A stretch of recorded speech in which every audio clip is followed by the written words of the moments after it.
Urdu Discovery کے معزز ناظرین، میں ہوں ماجد ملک اور آپ تمام دیکھنے اور سننے والوں کو السلام علیکم۔ دوستو، تاریخ عالم میں جب ہم مسلمان سپہ سالاروں کا عکس تلاش کرنے کی جسارت کرتے ہیں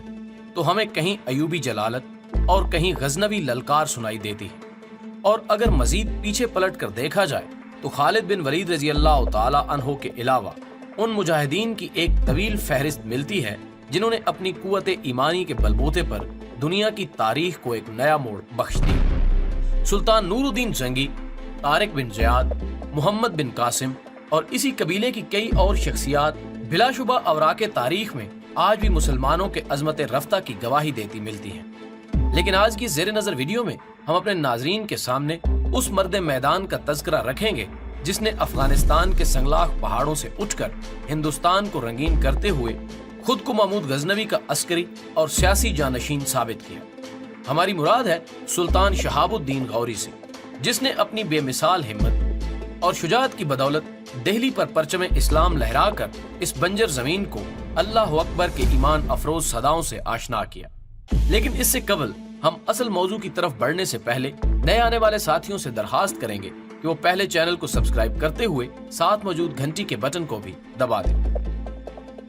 ناظرین گرامی، یہ وہ زمانہ تھا جب تاریخ اسلام کی انتہائی معزز شخصیت سلطان صلاح الدین ایوبی فلسطین یعنی بیت المقدس کی فتح کے لیے رچرڈ شیردل کو شکست دینے کے بعد آخری امن معاہدہ کر رہے تھے اور تیسری صلیبی جنگ کا خاتمہ ہو چکا تھا۔ عین انہی ایام میں افغانستان کی سرزمین سے اس مرد میدان نے ایک نعرہ مستانہ بلند کیا اور ہندوستان میں دہلی کے قریب ہریانہ کے مقام پر ہندو فوجوں کے سامنے صف آرا ہوا،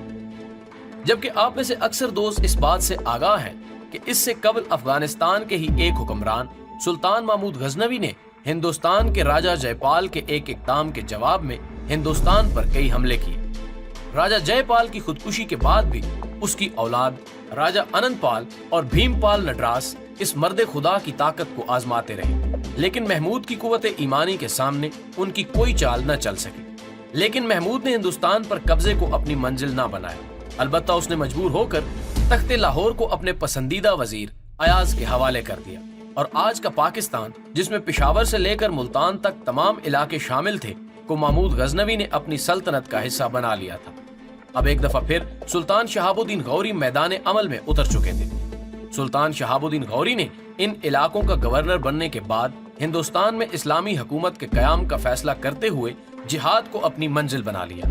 یاد رہے کہ یہ وہی سلطان شہاب الدین غوری ہیں جنہوں نے ہندوستان کے راجہ پرتھوی راج کو شکست فاش سے دوچار کر کے ہند میں اسلام کی راہیں ہموار کی اور یہاں پر باقاعدہ مسلم راج کا آغاز ہو گیا۔ ناظرین گرامی، معز الدین شہاب محمد غوری کی شہادت بھی تاریخ کا ایک دلچسپ اور انوکھا واقعہ ہے، اور آکے تاریخ کے مطابق جب سلطان نے ہندوستان کے نظم و نسق کے لیے اپنے ترک غلام قطب الدین ایبک کو مقرر کیا تو غزنی واپسی کے سفر میں جب اس کا گزر ردھیمک یعنی سہاوا ضلع جہلم کے قریب سے ہوا تو شب بصری کے بعد جب سلطان نماز فجر ادا کر رہے تھے تو کسی اندیکھے دشمن نے انہیں دوران نماز شہید کر دیا۔ یہ 15 مارچ 1206 کا واقعہ ہے جب سلطان شہاب الدین غوری کو اندیکھی موت کا شکار بنا دیا گیا، اور چند دن کے بعد اسی گاؤں یعنی دھیمک میں ان کو سپرد خاک کر دیا گیا، جبکہ ایک طویل عرصے تک اس سلطان ہند کا مزار عام دنیا کی نظروں سے پوشیدہ رہا، اور بالآخر پاکستان کے ایٹمی بم کے خالق ڈاکٹر عبد القدیر خان نے قوم کے اس محسن کو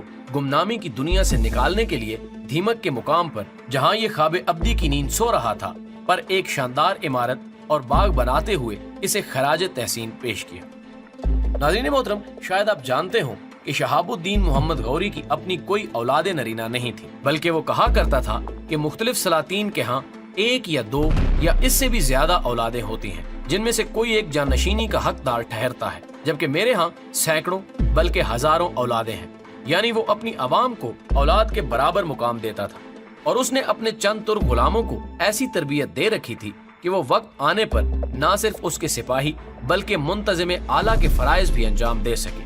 اس کے دنیا سے جانے کے بعد اس کی سلطنت 4 حصوں میں تقسیم ہو گئی، جن میں سے ایک سلطنت دہلی تھی جو خاندان غلامہ کی حکومت کے قیام کا باعث بنی، جبکہ ملتان کی حکومت سلطان ناصر الدین قباچہ کے حصے میں آئی۔ اس کے علاوہ غزنی جو کہ غوری حکومت کا بنیادی گھر تھا کی باغ ڈور سلطان تاج الدین نے سنبھال لی، اور بنگال کی حکومت اختیار الدین محمد بن بختیار خلجی نے سنبھال لی اور یوں غوری سلطنت شہاب الدین غوری کے بعد 4 حصوں میں تقسیم ہو کر رہ گئی۔